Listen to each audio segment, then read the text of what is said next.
Thank you so much for joining me. This is SciTech, and I am Ignatius Annor. Weight loss have for years become a big problem for people with obesity issues. And for those who just desire to stay in shape, it is also a daily struggle. And as you know, it comes with a lot of physical and mental hard work. But if this innovation is anything to go by, it seems there could be not much work needed to lose weight. After all, I'm sure you know that in some cities, driverless cars are being tested and robots may have taken over jobs of bartenders. So, you may not be overly surprised when next the world of tech is taking humanity, right? Did you know that one can lose weight this time round by not adhering to any particular diet or taking pills? Well, by simply wearing a wearable tech headset called Modules, this could be possible.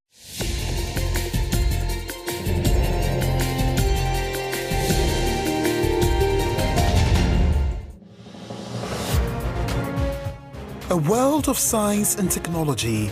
Developers, entrepreneurs, policymakers, and even end users gathered here in Kigali to exchange ideas. From across the continent, they reveal some of Africa's technological breakthroughs in this 2018 edition of the Next Einstein Forum.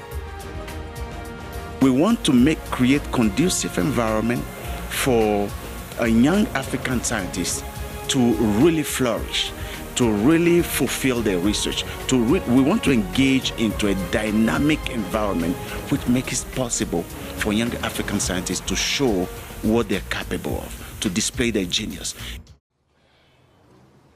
Jean-Noel can now turn on his television set because he has access to solar power. He lives with his family in an area not hooked to the electricity grid in Yopougon, a community within Abidjan, the economic capital of Côte d'Ivoire.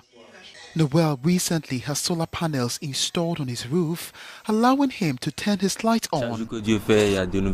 Every day I see new people coming to ask me how I got electricity and how it worked. I told them and the word spread and more people came to ask me how I got electricity. That's how my neighbor went to buy one for himself. To demolish this slum does not mean that they do not need to do that within the confines of the law.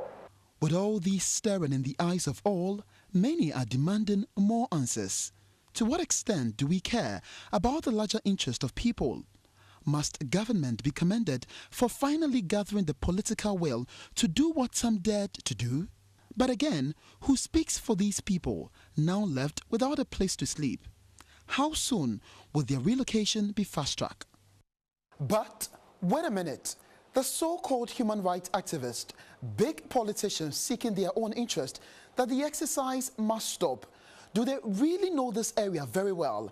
Have they for a microsecond thought about the poor conditions of these people? Already the debate is on, and indeed the questions are much more than the answers. Ignatius Annor, Metro TV News, Accra. Amma can only make good sales if she leaves her baby behind. I could feel the disappointment through her eyes. She was buried in her thoughts as I trailed her to show me where she passes the night after the day's toil.